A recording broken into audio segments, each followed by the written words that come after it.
'పుష్ప 2' జాతర సీన్‌లో అల్లు అర్జున్ గారు వేసిన శారీ గెటప్, అతని తాండవం నచ్చని వారు అయితే ఉండరు. అసలు డైరెక్టర్ సుకుమార్ గారు ఇది ఒక ఫిక్షనల్ ఎక్స్‌పెరిమెంట్ కాకుండా రియల్‌గా తిరుపతిలో జరిగే ఒక జాతర ఉత్సవాన్నే చూపించారు. దీని వెనుక అసలు కథ ఏంటో తెలుసుకుందాం. దాదాపు 900 ఏళ్ల క్రితం పాలెగాళ్ళు అనేవాడు తిరుపతిని పాలించేవాడు. చాలా కామాంధుడు. పుష్పవతి అయిన ప్రతి యువతిని అనుభవించాలి అనుకుంటాడు.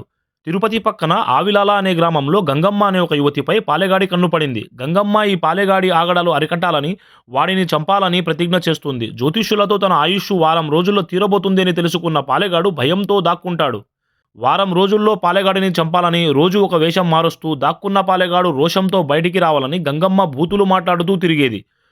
మొత్తం 7 వేషాల్లో బైరాగి, పండ, తోటి, దొర, మాతంగి, సున్నపుకుండ, సప్పరాలు వేషాల్లో అల్లు అర్జున్ ఒక వేషం ధరించి ఈ సినిమాలో ప్రదర్శించారు. ఇప్పటికీ ప్రతి సంవత్సరం మే నెలలో ఈ ఆచారాన్ని జరుపుకుంటారు. 7 రోజులు పిల్లలు, పెద్దలు, ఆడ, మగ ఒక్కొక్కరు ఒక వేషం వేసుకుని బూతులు ఉచ్చరిస్తూ ఆ అమ్మవారి పండగను జరుపుకుంటారు.